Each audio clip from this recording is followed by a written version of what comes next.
Hello everyone, मेरा नाम है खुशबू अग्रवाल। स्वागत है आपका मेरे चैनल यूपीएससी मैथ्स में, जहाँ पर हम यूपीएससी मेंस के लिए मैथ्स सब्जेक्ट को कवर करते हैं। ऑर्डिनरी डिफरेंशियल इक्वेशन की सीरीज़ को आगे बढ़ाते हैं।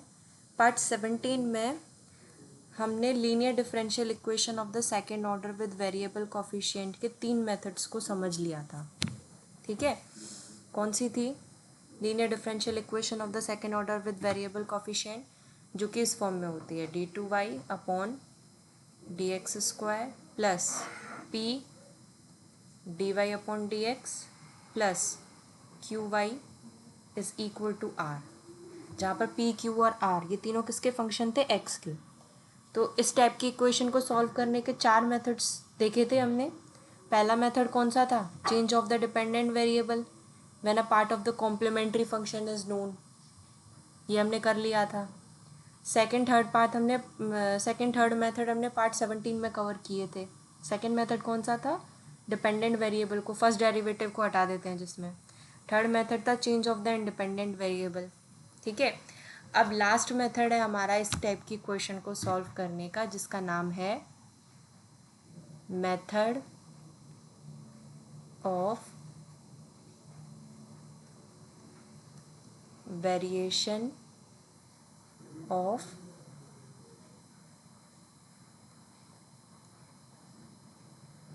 पैरामीटर्स।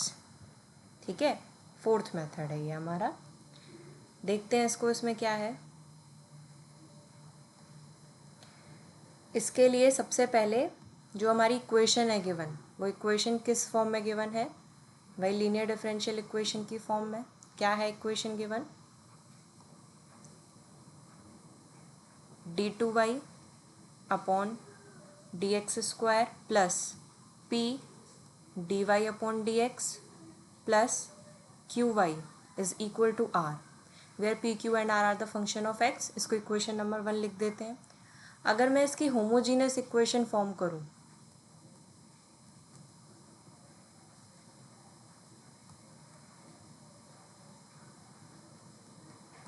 तो क्या बनेगी? r की जगह 0 आ जाएगा केवल, तो होमोजीनियस इक्वेशन हो जाएगी d2y upon dx square plus p dy upon dx plus qy is equal to 0। इसको इक्वेशन नंबर 2 लिख लेते हैं।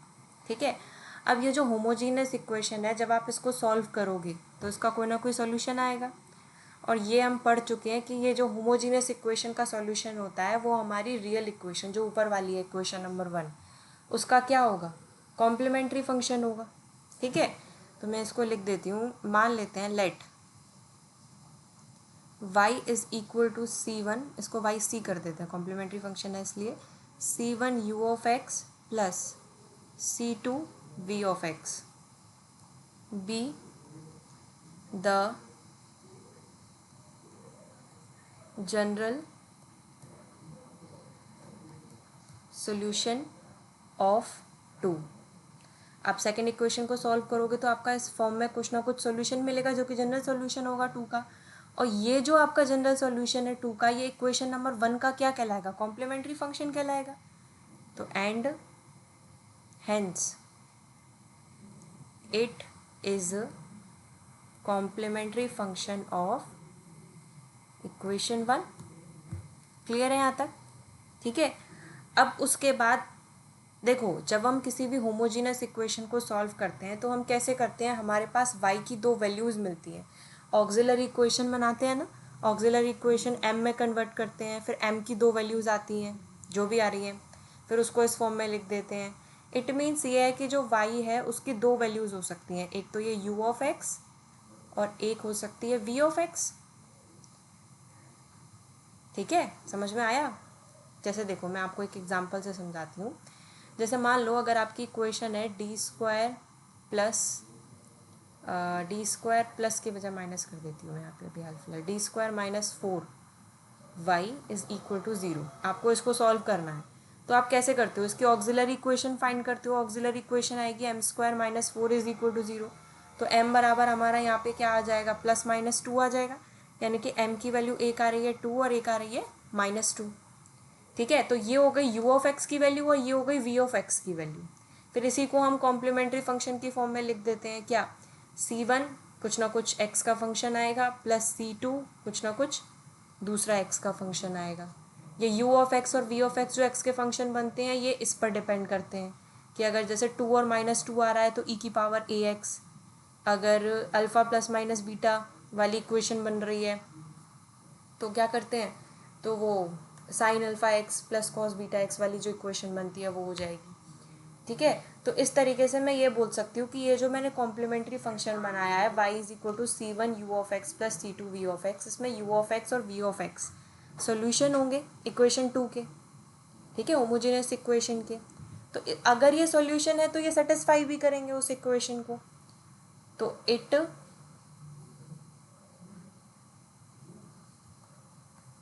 सेटिस्फाइज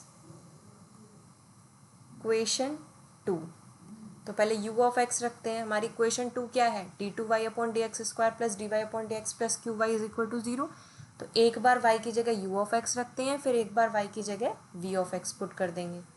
तो ये आपका हो जाएगा क्या, d2u upon D x square plus p du upon D x plus Q U is equal to 0।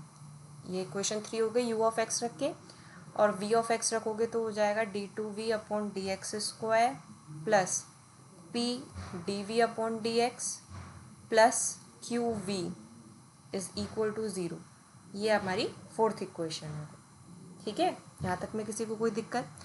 अब जो method of variation of parameter होता है उसमें एक चीज़ यूज़ होती है क्या, कि कॉम्प्लीमेंट्री फंक्शन तो हम फाइंड कर लेंगे खुद से, इसमें जो पर्टिकुलर इंटीग्रल निकलता है ना उसको भी हम कॉम्प्लीमेंट्री फंक्शन की फॉर्म में ही मान लेते हैं।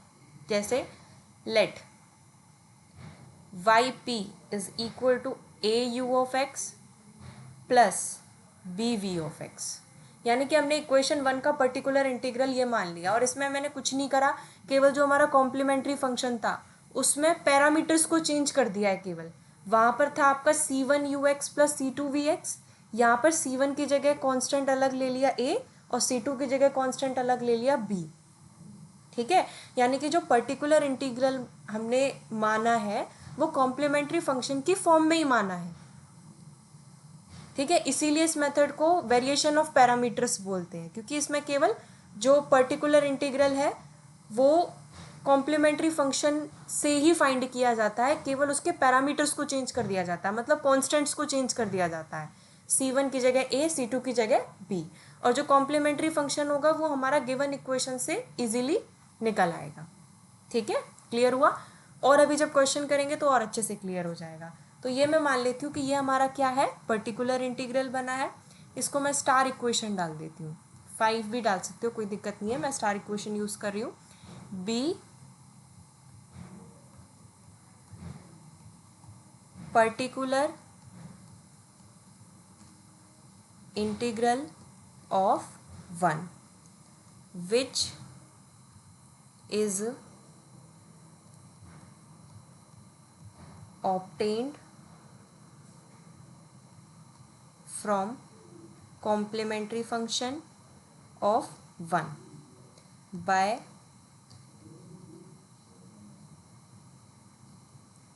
replacing C1 and C2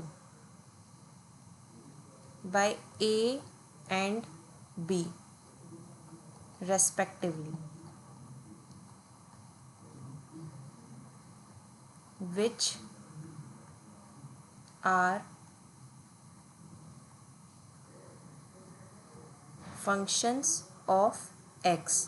ये लाइन थोड़ा सा समझने वाली चीज़ है कि ये तो समझ में आ गया पहले कि ये जो पर्टिकुलर इंटीग्रल मैंने लेट किया है ये मैंने कहाँ से लिया है, कॉम्प्लीमेंट्री फंक्शन से ही लिया है। लेकिन कॉम्प्लीमेंट्री फंक्शन आपका क्या था, C1 ux plus C2 v of x। इसमें C1 और C2 आपके कांस्टेंट थे और ux का फंक्शन था, v भी x का फंक्शन था। पर्टिकुलर इंटीग्रल में u ऑफ x तो यही ले लिया, v ऑफ x भी यही ले लिया, लेकिन ये जो a और b है ये कोई नंबर नहीं है, कांस्टेंट नहीं है। a और b भी हमारे क्या है, x के कोई ना कोई फंक्शन होंगे, क्योंकि ज़रा ध्यान से देखो ये पर्टिकुलर इंटीग्रल है। तो ये मैंने बताया था ना, पर्टिकुलर इंटीग्रल में कांस्टेंट तो कभी आते ही नहीं है। ठीक है, तो कांस्टेंट को हमने ए और बी से रिप्लेस कर दिया है, और ये जो ए और बी है ये भी हमारे क्या निकल कर आएंगे, ए और बी के फंक्शन निकल कर आएंगे। अब हमें कुछ नहीं करना, हमारे पास जनरल सॉल्यूशन है, कॉम्प्लीमेंट्री फंक्शन भी है, पर्टिकुलर इंटीग्रल भी है। जनरल सॉल्यूशन के लिए क्या करते हैं, general solution y is equal to complementary function plus particular integral. लेकिन कॉम्प्लीमेंट्री फंक्शन की तो पूरी वैल्यू है हमारे पास, लेकिन जो पर्टिकुलर इंटीग्रल है उसमें ए और बी की वैल्यू हमें नहीं पता, तो बस अब हमें ए और बी की वैल्यू और फाइंड करनी है। ए और बी की वैल्यू को फिर हम पर्टिकुलर इंटीग्रल में पुट कर देंगे और हमारा आंसर आ जाएगा। ठीक है, तो ए और बी की वैल्यू को कैसे फाइंड करोगे, देखो ज़रा। ये जो आपकी इक्वेशन है, कौन सी वाली, स्टार इक्वेशन है, इसको मैं क्या कर रही हूँ, डिफरेंशिएट कर देती हूँ with respect to x.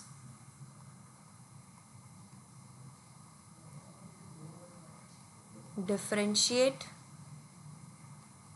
With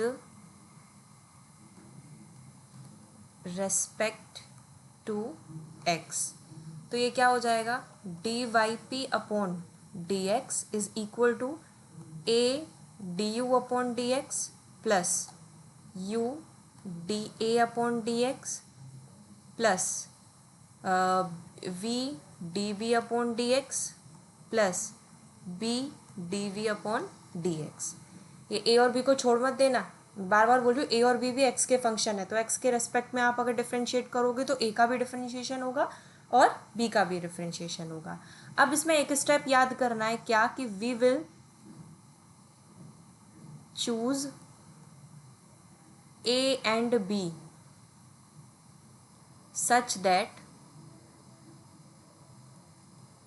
ये वाली जो टर्म है आपकी U D A D x plus we D B upon D x, ये ज़ीरो हो जाए, D A upon D x plus we D B upon D x बराबर zero, ये ज़ीरो हो जानी चाहिए। हम इस तरीके से इसको क्या करेंगे, चूज़ करेंगे। इसको इक्वेशन नंबर 5 लिख देते हैं, इसको इक्वेशन नंबर 6। ठीक है, अच्छा, अगर ये ज़ीरो हो जाएगा तो आपकी इक्वेशन 5 क्या बन जाएगी, देन इक्वेशन 5 बिकम्स क्या हो जाएगी, D Y P upon D x is equal to A D you upon D x plus, ये वाली टर्म तो ज़ीरो हो गई, तो आपका क्या बचेगा, B D we upon D X. इसको इक्वेशन नंबर 7 लिख देते हैं, कोई दिक्कत यहाँ तक। उसके बाद इसको दोबारा से एक बार और डिफ्रेंशिएट करते हैं विद रिस्पेक्ट टू एक्स, तो ये हो जाएगा D two Y P upon D x square is equal to A D two you upon D x square plus D you upon D x D A upon D x plus B D two we upon D x square plus D we upon D x D B upon D x. ठीक है, कोई दिक्कत यहाँ तक। अब ज़रा देखो, जो हम इक्वेशन लेके चले थे, हमारी जो इक्वेशन थी इक्वेशन 1, वो क्या थी,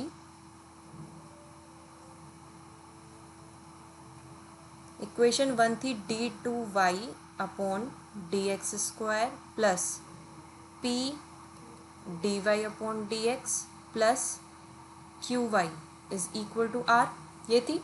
अब मैं क्या कर रही हूँ यहाँ पर, D Y upon D X और D two Y upon D x square की वैल्यू को पुट कर देती हूँ। ठीक है, तो ये मेरा पेज ख़त्म हो गया, यहाँ पे मैं नेक्स्ट पेज पे करती हूँ इसको। ये आप अपने पास नोट डाउन कर लीजिए, D Y upon D x की वैल्यू ये आई है, D two Y upon D x square की वैल्यू ये आई है। मैं डायरेक्ट वैल्यू पुट करके इक्वेशन लिख रही हूँ। नेक्स्ट पेज पर क्या है, पहले इक्वेशन 1 को दोबारा लिख लेते हैं। इक्वेशन 1 थी हमारी क्या, D two Y upon D x square plus P D Y upon D x plus Q Y is equal to zero. तो देखो, D two Y upon D x square की वैल्यू क्या थी हमारी, A D two you upon D x square plus D you upon D x D A upon D x plus B D two we upon D x square plus D we upon D x D B upon D x.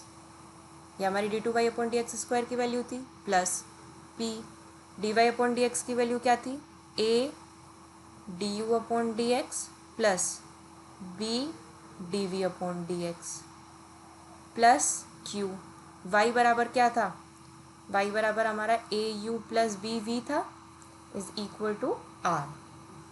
ठीक है, कोई दिक्कत, कुछ नहीं किया मैंने, केवल D Y upon D X और D two Y upon D x square और वाई इसकी वैल्यू पुट कर दी है। अब आगे इसको सॉल्व करते हैं। ये p का मैं अंदर पहले मल्टीप्लाई कर देती हूँ, तो ये हो जाएगा A D two you upon D x square plus D you upon D x D A upon D x plus B D two we upon D x square plus D we upon D x D B upon D x plus P A D you upon D x plus P B D we upon D x plus Q A U plus Q B V is equal to R. कोई दिक्कत, मैंने केवल p और q का अंदर multiply कर दिया है। अब उसके बाद आगे क्या करते हैं, आगे मैं क्या कर रही हूँ, ए वाली टर्म एक तरफ ले लेती हूँ, बी वाली टर्म एक तरफ ले लेती हूँ। जैसे देखो इसमें a आ रहा है, a वाली टर्म, और a किस में आ रहा है, a किस में आ रहा है, और a किस में आ रहा है, तो इन तीनों को एक साथ लिख लेती हूँ। तो ये हो जाएगा A D two you upon D x square plus P A D you upon D x plus Q A U. ठीक है, और बी वाली एक टर्म एक तरफ ले लो, तो बी वाली एक टर्म ये है और एक टर्म ये है और एक टर्म ये है, तो ये हो जाएगा B D two we upon D x square plus P B D we upon D x plus Q B V. अब बची हुई टर्म लिख दो, क्या बचा आपके पास, एक तो बचा D you upon D x D A upon D x plus D we upon D x D B upon D X, और क्या बचा, इज इक्वल टू आर। कोई दिक्कत यहाँ तक। अब ए वाली टर्म में से ए कॉमन आ जाएगा, तो यहाँ क्या बचेगा, D two you upon D x square plus P D you upon D x plus Q U plus इसमें से b कॉमन आ जाएगा, ये हो जाएगा D two we upon D x square plus P D we upon D x plus Q V plus ये term ऐसी रहेगी D you upon D x D A upon D x plus D we upon D x D B upon D x is equal to R. कोई दिक्कत यहाँ तक। अब ज़रा एक चीज़ देखो ध्यान से कि ये जो आपका ये ब्रैकेट के अंदर जो टर्म आ रही है, ये एक ये वाली टर्म और एक ये वाली टर्म, ये दोनों की वैल्यू 0 है। याद आ रहा है कुछ, ज़रा देखो पीछे हमने जो किया था, देखो इधर इधर हमने जब जो इक्वेशन आई थी उसमें हमने u और v की वैल्यू पुट की थी। कहाँ पर की थी, ऊपर जो हमने कॉम्प्लीमेंट्री फंक्शन निकाला था, तो यही इक्वेशन बन के आई थी हमारे पास। देखो ये रहा इक्वेशन 3 और इक्वेशन 4 में d two you upon D x square plus P D you upon D x plus Q u बराबर 0, यू पुट किया था तो इस पूरे की वैल्यू 0 थी, और D two we upon D x square plus P D we upon D x plus Q v की वैल्यू भी 0 है। तो इक्वेशन 3 और 4 का यूज़ करके मैं इसकी वैल्यू पुट कर सकती हूँ। तो ये हो जाएगा क्या, बाय इक्वेशन 3 एंड 4 ये पूरा की वैल्यू 0 हो जाएगी, तो ये टर्म गया, ये बी वाले की भी वैल्यू 0, तो ये भी टर्म गया, तो आपके पास केवल ये बचेगा d you upon D x into d A upon D x plus D we upon D x into d B upon D x is equal to r, यही बचेगा। अब आर को लेफ्ट साइड ले आओ, तो ये हो जाएगा d you upon D x D A upon D x plus D we upon D x D B upon D x minus r is equal to 0। कोई दिक्कत यहाँ तक किसी को, ठीक है। अब एक हमारे पास एक इक्वेशन और थी, कौन सी वाली, u D A upon D x plus we D B upon D x is equal to 0, कहाँ पे बनी थी वो इक्वेशन, हमारी पीछे वाले पेज पर है। देखो ज़रा, एक इक्वेशन थी आगे, ये वाली इक्वेशन 6 देखो, हम ये मान के चले थे ना, we will choose A and B such that u D A upon D x plus we D B upon D x बराबर 0। तो एक इस इक्वेशन का और यूज़ कर रही हूँ मैं यहाँ पर, तो मैं लिख लेती हूँ क्या, ये ऊपर हमारी कितनी इक्वेशंस हो गई हैं टोटल,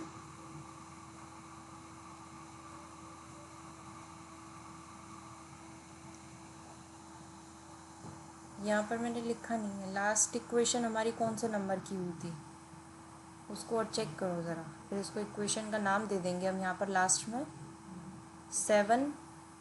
7 लास्ट हुई है, ठीक है। तो मैं क्या करती हूँ यहाँ पर, ये जो मेरी इक्वेशन आई है इसको इक्वेशन नंबर 8 लिख देते हैं, ये इक्वेशन नंबर 8, और एक हमारे पास इक्वेशन नंबर 6 है। इक्वेशन नंबर 6 क्या है जो हमने एक चूज़ किया था, ए और b, u D A upon D x plus we D B upon D x बराबर 0, ठीक है। अब इक्वेशन 6 और इक्वेशन 8 को सॉल्व कर देते हैं। तो देखो आप चाहो, नॉर्मली मुझे करना क्या है इसमें, ए और बी की वैल्यू फाइंड करनी है, तो पहले डी ए अपॉन डी एक्स और D B upon D x की वैल्यू फाइंड करेंगे।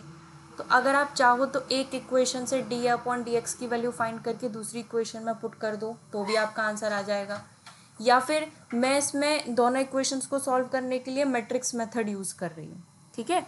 तो मैट्रिक्स मेथड के लिए मुझे वैल्यू किसकी फाइंड करनी है, डी ए अपॉन डी एक्स और D B upon D x की, तो इसको ऊपर रखेंगे, तो D A upon D x upon, उसके बाद क्या होता है, इसकी पहली वाली टर्म को और इसकी पहली वाली टर्म को क्या कर लेंगे, हाइड कर लेंगे, फिर क्रॉस मल्टीप्लाई करेंगे, तो यहाँ पर d we upon D x इधर 0 है, इधर तो कुछ है नहीं तीसरी टर्म, तो d we upon D x into 0 0 हो जाएगा, बीच में माइनस साइन आता है, और फिर क्रॉस मल्टीप्लाई होगा इसका, ये वाली आर वाली टर्म का और इस वाली टर्म का वी का, तो ये हो जाएगा minus v r is equal to d B upon D x.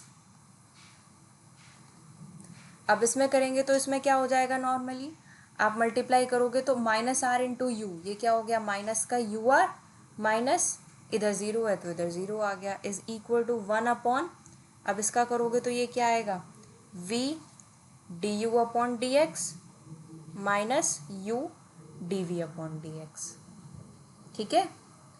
आगे सॉल्व करो इसको, तो ये हो जाएगा क्या, डी ए अपॉन डी एक्स अपॉन, यहाँ पे क्या बचेगा, केवल वी आर बचेगा, is equal to d B upon D x upon, यहाँ पे बचेगा minus u r, is equal to 1 upon, यहाँ बचेगा v d you upon D x minus u d we upon D x, ठीक है। अब मैं पहले ये वाली टर्म और ये वाली टर्म को ले लेती हूँ, इन दोनों को लेके डी अपॉन डी एक्स की वैल्यू आ जाएगी, तो ये आपका आएगा क्या, d A upon D x upon v r is equal to 1 upon v d you upon D x minus u d we upon D x. तो यहाँ से D A upon D x की वैल्यू क्या आएगी, v r upon v, ये d you upon D x को मैं u dash लिख लूँ, minus u d we upon D x को वी डैश लिख सकती हूँ, कोई दिक्कत है किसी को यहाँ तक में। तो ये मेरे पास किसकी वैल्यू आ गई, D A upon D x की। अब मुझे ए की वैल्यू निकालनी है तो आप क्या करोगे, इंटीग्रेट कर दोगे दोनों तरफ, तो ए बराबर डिफ्रेंशिएशन वहाँ जाके इंटीग्रेशन हो जाएगा, ऐसा बोल लो, या ये बोल लो दोनों तरफ इंटीग्रेट कर दिया तो D A upon D x का इंटीग्रेशन ए हो गया, और यहाँ पर इंटीग्रेशन साइन आ जाएगा, v r upon v u dash minus u v dash d x. ये हमारे पास किसकी वैल्यू आ गई, ए की।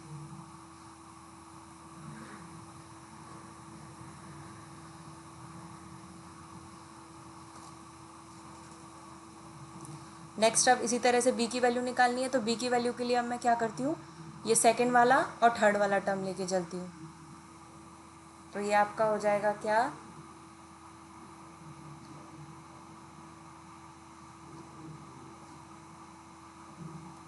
D B upon D x upon minus u r is equal to 1 upon v d you upon D x minus u d we upon D x. तो अब अगर आप निकालोगे यहाँ से b की वैल्यू को d B upon D x की वैल्यू को, तो क्या आएगी,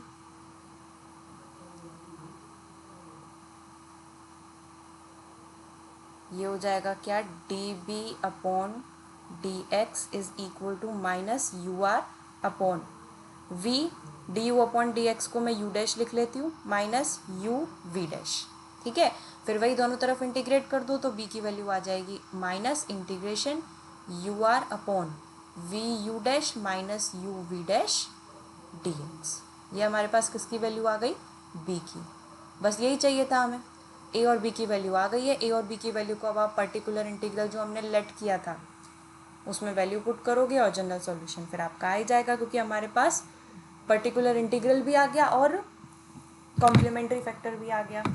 अच्छा, इसको इंटीग्रेट करते टाइम पर आपको एक चीज़ और याद रखनी है, ध्यान रखना, गलती मत कर देना। क्या, नोट डाल के लिख लो उस चीज़ को, डू नॉट एड कांस्टेंट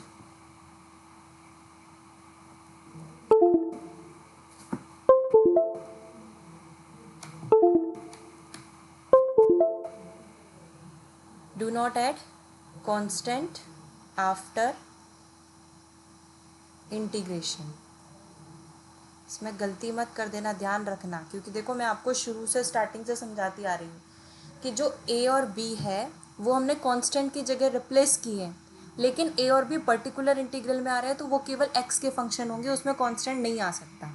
ठीक है, तो जब आप a और b की वैल्यू फाइंड करोगे तो इंटीग्रेशन के बाद हम हमेशा कांस्टेंट यूज़ करते हैं, लेकिन यहाँ पर नहीं करेंगे। ठीक है, इंटीग्रेशन सॉल्व करने के बाद प्लस सी लिखते हैं ना, वो नहीं लिखेंगे यहाँ पर ए और बी की वैल्यू के लिए, क्योंकि यहाँ पर ए और बी केवल एक्स के फंक्शन होंगे, ये कांस्टेंट नहीं है। ठीक है, समझ में आया। फिर अब आप क्या करोगे, put the value of a and b in y P is equal to A you of x plus B we of x. फिर उसके बाद hence the general solution of the given equation वो क्या हो जाएगा, y is equal to y c plus y p. ये हमारा answer हो जाएगा। समझ में आया, क्लियर हुआ ये चीज़। पहले दो चीज़ें और याद रखना, क्या, जो हमने कॉम्प्लीमेंट्री फंक्शन फाइंड किया था, फिर उसके बाद पर्टिकुलर इंटीग्रल को इसमें लेट करते हैं जिसमें हम कांस्टेंट की जगह पैरामीटर्स मानते हैं एक्स के। इसी वजह से इस मेथड का नाम क्या है, वेरिएशन ऑफ पैरामीटर। ठीक है, और दूसरी चीज़ देखो, linear differential equation with variable coefficient है, इसको 4 मेथड से सॉल्व कर सकते हैं। मैंने आपको ये भी बोला था आप चारों में से कोई भी मेथड यूज़ कर सकते हो अगर मेथड मेंशन नहीं है तो। ठीक है, लेकिन अगर मेथड मेंशन है तो आपको उसी मेथड का यूज़ करना पड़ेगा। लेकिन इस चीज़ को थोड़ा सा ध्यान रखना, वेरिएशन ऑफ पैरामीटर वाला जो मेथड है, मतलब ये, इसको तभी यूज़ करना जब क्वेश्चन में मेंशन हो, वरना शुरू के कोई भी 3 मेथड का यूज़ करके आप क्वेश्चन को सॉल्व कर दो। ठीक है, क्योंकि यहाँ पर हम वेरिएशन अपने मन से करते हैं, ए और बी अपने मन से मान के चलते हैं, तो इस वजह से ऊपर के 3 मेथड आप यूज़ करो, लेकिन ये वाला मेथड केवल तभी यूज़ करना जब आपको क्वेश्चन में मेंशन है कि solve it by variation of parameter. ठीक है, अब एक बार इसका शॉर्ट में वर्किंग रूल लिख लेते हैं, नोट डाउन करो। वर्किंग रूल लिखिए। Step 1,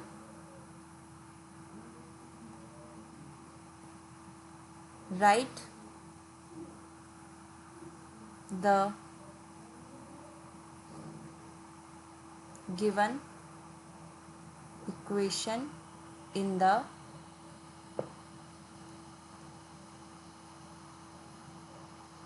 standard form।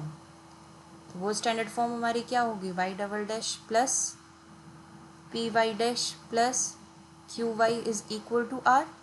इसको देख के कन्फ्यूज मत होना, ये वही है, D two Y upon D x square plus P D Y upon D x plus Q Y is equal to are. ठीक है ना, बस डी टू वाई को वाई डबल डैश लिख दिया है। Step 2,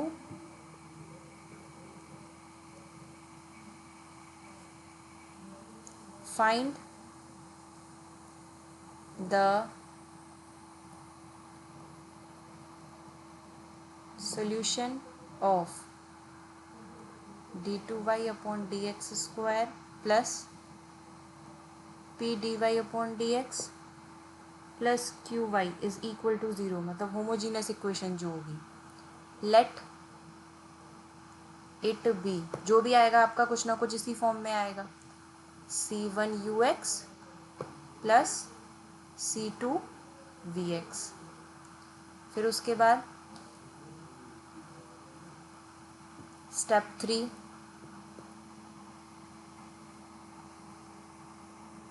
let the particular integral of the given equation be yp is equal to au plus bv। ये मान लेंगे हम। फिर उसके बाद क्या करेंगे, ए और बी की वैल्यू फाइंड करेंगे। तो step 4, find the value of a and b. कैसे निकालोगे, तो वो भी हमने फॉर्मूला ड्राइव किया ए और बी का। ए बराबर क्या आया था, integration v r upon v u dash minus u v dash d x, जहाँ पर आर आपको इक्वेशन से मिलेगा और यू और वी कहाँ से मिलेंगे, आपको कॉम्प्लीमेंट्री फंक्शन से मिलेंगे। और बी बराबर क्या आया था, minus integration u r upon v u dash minus u v dash d x. फिर उसके बाद स्टेप 5 क्या हो जाएगा, the general solution is y is equal to yc plus yp, complementary function plus particular integral. Clear हुआ यहाँ तक, कोई दिक्कत? देखो एक चीज़ और मैं सबसे बोलना चाहूँगी, जो भी लेक्चर्स को कंटिन्यू कर रहे हैं, कि नोट्स अच्छे से बनाना। अभी ऐसा नहीं है कि ये नोट्स आपको नेट पे नहीं मिलेंगे, आप किसी भी कोचिंग मटेरियल के नोट को यूज़ करोगे, आपको जैसे तैसे जैसे मैं बता रही हूँ वैसे वैसे नोट्स आपको मिल जाएंगे। ठीक है, लेकिन नॉर्मली ये चीज़ है, अभी हाल फिलहाल आप पूरे पूरे नोट्स बनाओ। ये मत सोचना कि नोट्स कोई छाप रहे हैं, आप पूरे पूरे नोट्स बनाओ समझ समझ के। ठीक है, कोशिश मेरी यही है कि मैं दिसंबर तक कंप्लीट करूँ ये पूरे सिलेबस को। और फिर उसके बाद जब आप प्री देने के बाद अपना इसका रिवीजन करोगे, तो उसके रिवीजन के लिए फिर आप अपने शॉर्ट नोट्स बनाना, क्योंकि एक बार इसको कम्प्लीटली अच्छे से करना बहुत ज़रूरी है ना, वरना ये समझ में नहीं आएगा, क्योंकि प्रैक्टिस बहुत ज़रूरी हो जाएगी। फिर जब आप प्री के बाद एक बार और अपने सारे नोट्स को देखोगे, एक बार और रिवीजन करोगे, फिर उस टाइम पर आपको खुद पता चल जाएगा कि क्या क्या चीज़ें मैं भूल रहा हूँ या भूल रही हूँ। तो फिर आप उसके लिए शॉर्ट नोट्स बना सकते हो, उनका यूज़ कर सकते हो। लेकिन अभी के लिए पूरे पूरे नोट्स बनाना, एक एक चीज़ लिखना अच्छे से, तो वो आपको काम आएगी आगे आके। अब इससे रिलेटेड एक क्वेश्चन देखते हैं।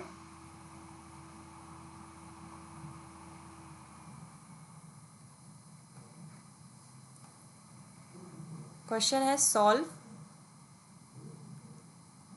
D square plus A square y is equal to 10ax by the method of variation of parameters. तो ये आपको मेंशन है इसके अंदर, तो अब आपको वेरिएशन ऑफ पैरामीटर से ही इसको सॉल्व करना है। तो चलो उसको सॉल्व करते हैं। गिवन इक्वेशन क्या है आपके पास, D square plus A square into Y is equal to 10ax। इसकी होमोजीनियस इक्वेशन क्या बनेगी,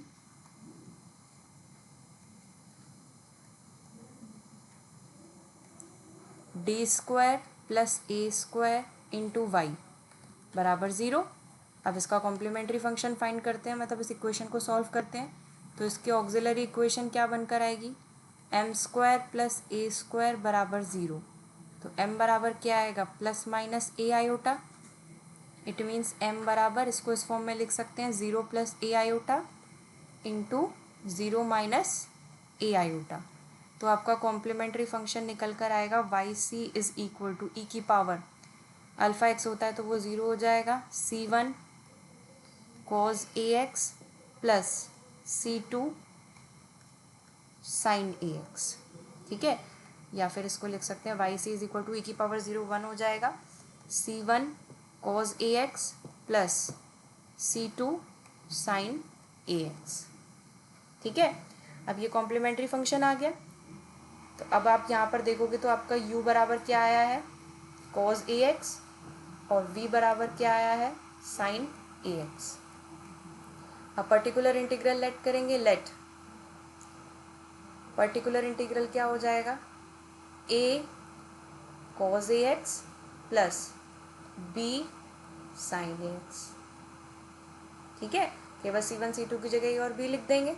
अब a की वैल्यू फाइंड करते हैं। a बराबर हमारे पास क्या था, v r upon v u dash minus u v dash d x. तो ये हो जाएगा इंटीग्रेशन, v की वैल्यू क्या है आपके पास, साइन ए एक्स, इंटू आर की वैल्यू क्या है इक्वेशन में, आर की वैल्यू है हमारे पास टेन ए एक्स। तो ये हो जाएगा क्या, tan A X upon v क्या है, साइन ए एक्स, यू डैश का मतलब क्या हो जाएगा, D upon D X cos ए एक्स माइनस कॉज ए X D upon D X sine ए एक्स, यही आएगा डी एक्स। और इसको सॉल्व करो तो ये हो जाएगा क्या, sign A X into tan A X upon sign A x, cos A X का इंटीग्रेशन हो जाएगा माइनस, तो माइनस का ए साइन स्क्वायर ए एक्स हो जाएगा, ये माइनस का ए cause square A x integration D X. और सॉल्व करोगे इसको अगर तो ये हो जाएगा क्या, माइनस ए माइनस 1 अपॉन ए मैं कॉमन ले लेती हूँ, तो ये हो जाएगा sine A X into tan A X upon sine square A x plus cos square A X D X. Sine square A x plus cos square A X क्या हो जाएगा, 1 हो जाएगा, तो minus 1 upon A integration sine A X tan A X upon 1 D X. इसको थोड़ा सा और सॉल्व कर दो तो ये हो जाएगा minus 1 upon A integration sine A X into tan A x को साइन ए एक्स अपॉन कॉज ए एक्स लिख सकते हैं, D x minus 1 upon A integration sign square A X upon cos A X D X. इसको मैं ऐसे लिख सकती हूँ, minus 1 upon A sign square A x को 1 minus cos square A X upon cos A X D x. इसका अब अलग अलग डिवाइड लगाओगे अगर आप तो ये हो जाएगा क्या, minus 1 upon A integration sec A X D x minus integration cos A X D x. अब इसको सॉल्व कर दो तो minus 1 upon A sec A X का इंटीग्रेशन करोगे तो क्या आएगा, log sec A x plus tan A X upon A minus cos A का एक्स का हो जाएगा sine A X upon A. कोई दिक्कत यहाँ तक किसी को, क्लियर है? सेक ए का इंटीग्रेशन कर दिया, कॉज का भी कर दिया। ठीक है, अब ए को बाहर ले आओ तो ये इसको आप ऐसे लिख सकते हो, minus 1 upon A square log sec ax plus tan ax minus sin ax, ये हमारे पास a की वैल्यू आ गई। ठीक है, ये किसकी वैल्यू आ गई? a की। इसको मैं बॉक्स में बंद कर देती हूँ ताकि याद रहे हमें।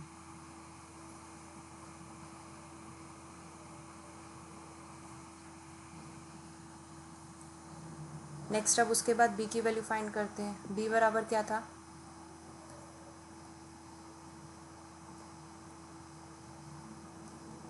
Minus integration u r upon v u dash minus u v dash d x. Put करो, माइनस u की वैल्यू क्या थी? cos ax, r की वैल्यू थी tan ax। और देखो ये नीचे वाला जो डिनोमिनेटर है वो भी हमने ऊपर सॉल्व किया था, तो -1/a आया था, तो -a मैं सीधे सीधे लिख देती हूँ डायरेक्ट, माइनस dx। और सॉल्व करो इसको तो ये हो जाएगा, ये +1/a बाहर आ जाएगा, integration cos ax into sin ax upon cos ax dx।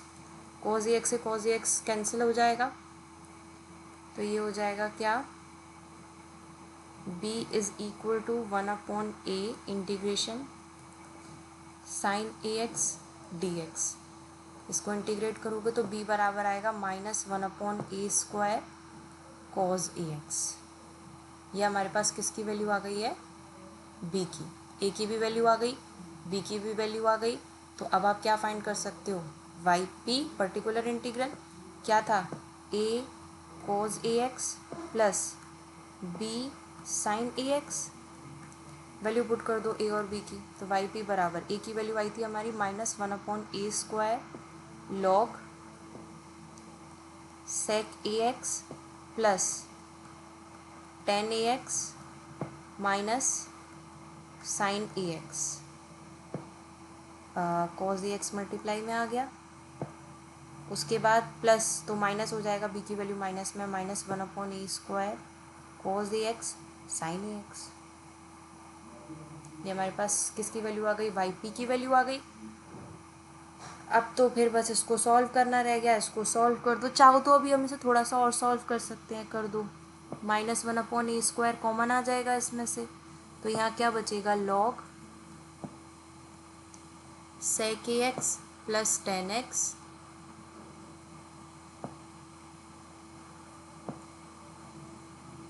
cos ax का अंदर मल्टीप्लाई कर दिया मैंने, ये माइनस ही रहेगा बाहर, sin ax cos ax, ये प्लस हो जाएगा, sin ax cos ax। ये sin ax cos ax वाली टर्म एक दूसरे से कैंसिल आउट हो जाएगी, तो yp बराबर आ जाएगा -1/a² log sec ax plus tan ax into cos ax। ये yp आ गया, तो हैंस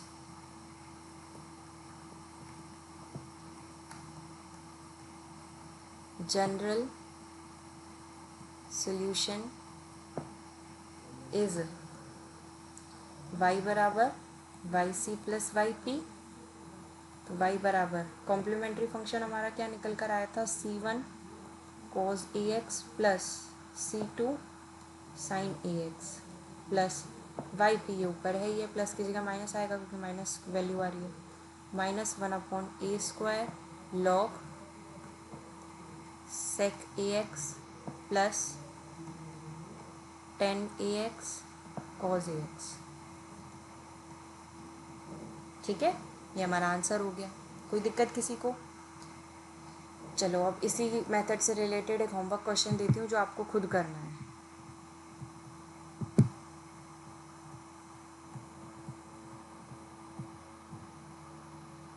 क्वेश्चन है, सॉल्व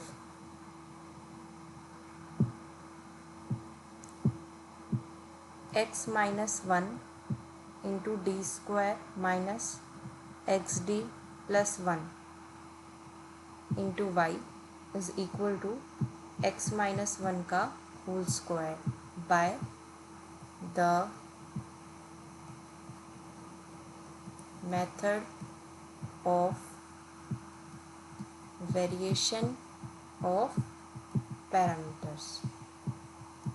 ठीक है, इसको पहले खुद करना, फिर आंसर आएगा इसका y is equal to c1x plus c2 e की power x minus 1 plus x square. ठीक है, ये आपको खुद करना है। तो आज अभी इतना ही कंप्लीट करते हैं, इस मेथड को अच्छे से करो। नेक्स्ट वीडियो में अब अगला टॉपिक स्टार्ट करेंगे, तो मिलते हैं नेक्स्ट वीडियो में। Thank you.